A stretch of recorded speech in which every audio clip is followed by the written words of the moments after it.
उत्तराखंड चुनाव 2022 के लिए कांग्रेस के उम्मीदवारों की घोषणा 14 जनवरी के बाद कभी भी हो सकती है। केंद्रीय स्क्रीनिंग कमेटी की दिल्ली में दूसरी अहम बैठक जारी है। उम्मीद यही की जा रही है स्क्रीनिंग कमेटी अपनी पहली लिस्ट केंद्रीय चुनाव समिति को सौंप सकता है। इस दौरान हरीश रावत का भी एक बयान सामने आया जिसमें उन्होंने चुनाव नहीं लड़ने का संकेत दिया है। उन्होंने कहा कि चुनाव लड़वाने की इच्छा इस बार उनकी है।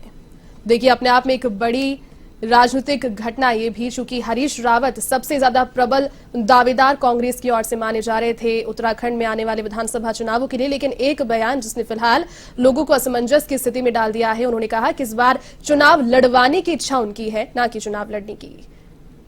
हालांकि अभी किसी भी निष्कर्ष पर पहुंचना काफी जल्दबाजी होगा, लेकिन जो बयान है उसके सामने आने के बाद काफी अटकलें लगना सामने आने लग गया है। अभी अधिक जानकारी के साथ इसी खबर पर दिल्ली से सहयोगी ज्योति सिंह इस वक्त फोन लाइन पर जुड़ चुके हैं। ज्योति, देखिए, उत्तराखंड चुनाव को लेकर लगातार कांग्रेस तैयारियां कर रही है और कांग्रेस के सबसे प्रबल दावेदार के रूप में हरीश रावत को देखा जा रहा था, लेकिन एक बयान वैसा आया है उनकी ओर से जिसने सभी को अभी कंफ्यूजन और असमंजस की स्थिति में डाल दिया। कह रहे हैं कि इस बार चुनाव लड़ने नहीं लड़वाने की इच्छा रखते हैं। क्या इस बयान के मायने, ज्योति?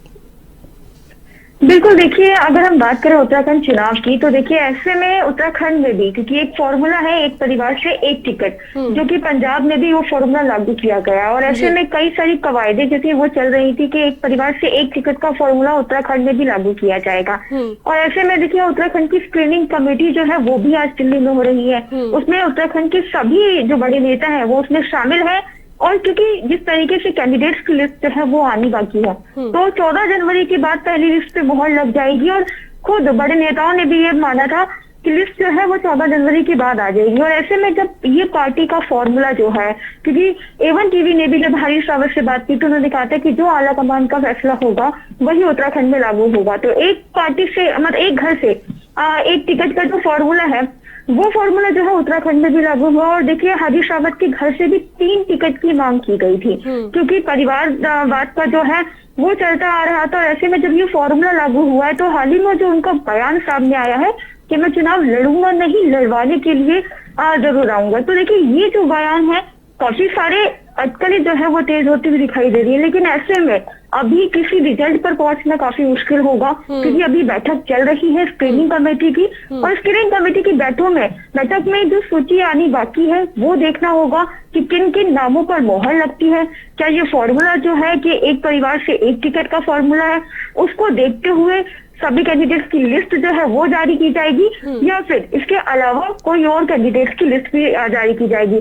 देखिए, जो अभी कैंडिडेट्स के बारे में बात करें तो उसको लेकर करीबन 500 दावेदारों के इंटरव्यू लिए जा चुके हैं। पार्टी ने बहुत सोच और समझ के इंटरव्यू लिए हैं और ये देखा है कि कोई ऐसे कैंडिडेट को टिकट ना मिल जाए जिसके जीतने के दावे जो है वो बहुत कम हो, जिसके चांसेस बहुत कम हो। तो उसको लेकर लगातार परखती हुई आ रही है उत्तराखंड कांग्रेस, इंटरव्यू भी लगातार लिए जा रहे हैं। और ऐसे में अब ये देखना होगा कि हरीश रावत के बयान का एक तरफ और कैंडिडेट्स की जो लिस्ट है वो किस किस कैंडिडेट्स को है वो कब तक आती है, क्योंकि 14 जनवरी का वेट में सिर्फ 2 ही दिन ही बाकी है। तो अब ये देखना होगा कि आज की स्क्रीनिंग कमेटी में मोहर जो है वो कितने कैंडिडेट्स पे लगती है, क्योंकि आज शाम तक आला कमान को लिस्ट भी सौंपनी है उत्तराखंड कांग्रेस को।